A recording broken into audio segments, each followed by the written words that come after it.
Okay,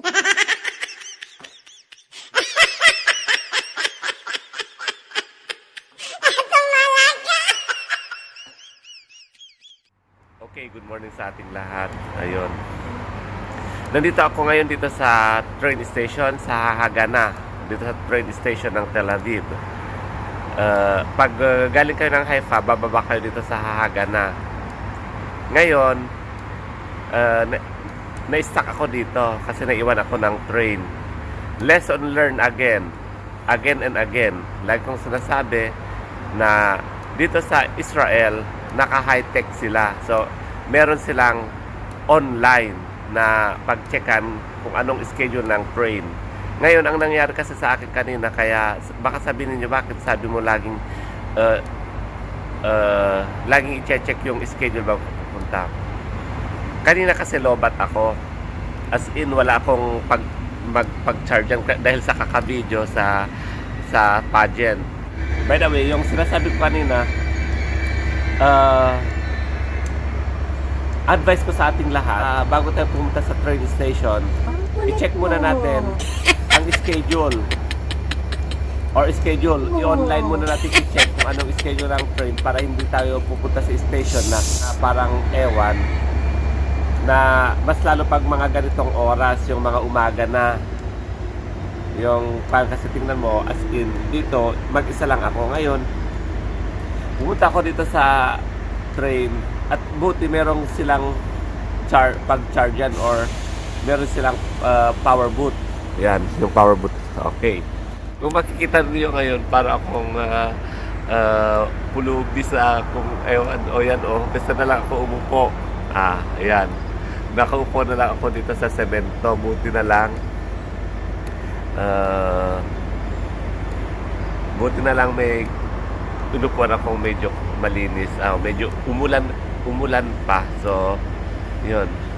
Mahirap talagang magbiyahe ka pag mag-isa ka. So, ang schedule ng train natin pag ganitong oras, 1:44, 12 o'clock, 1:44, 2:44, 3:44, 5:44 hanggang 6:44. Ayun ang schedule ng train. So, yung mga nagsasabi na walang train papuntang Haifa pag mga ganitong oras, meron. Pero kailangang i-check muna ninyo yung schedule ng pag-alis ng train. Okay. Lesson uli sa atin. Okay. Ayan. Mapapansin ninyo, as in, mag-isa lang ako dito sa... Mag-isa lang ako. So, yan. Ipaikot ko kayo doon sa... Mag-isa lang. Ayan. Merong dumating na to. Pero walang bumababa. Walang bumabang mga pasahero. So, ayan.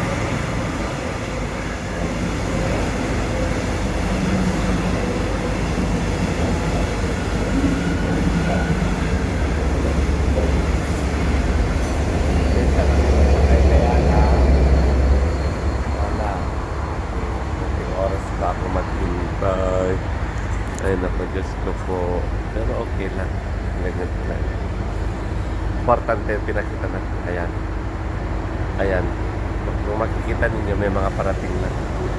Kasi ito mga siguradong mga to, papunta na rin ng Haifa. Kasi 1:33, 1:30, 14 minutes na lang ang hintayin natin. Darating na yung train. Ayan.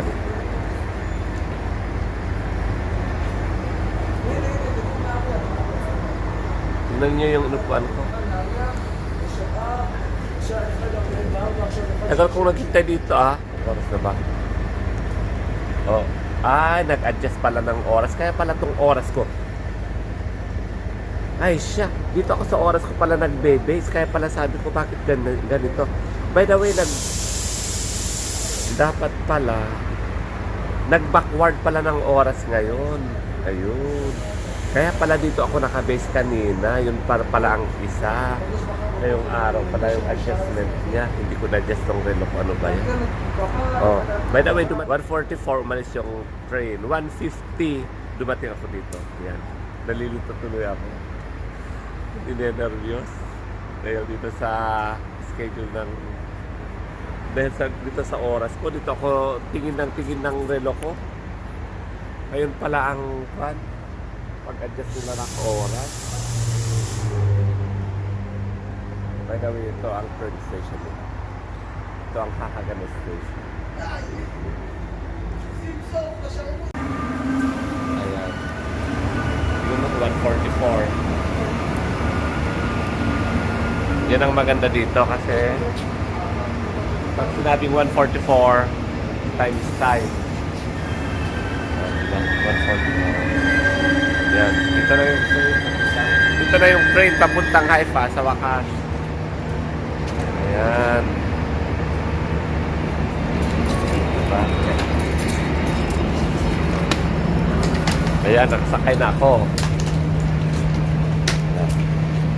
Mas may kasama kami.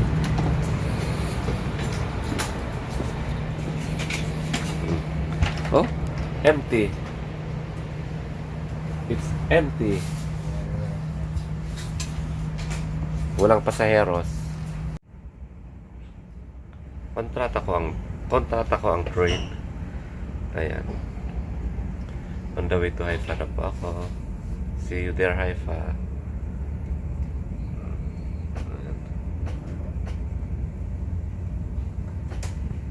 Ayan, palis na.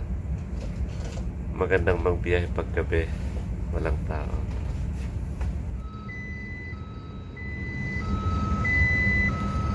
Pagdating ng Haifa,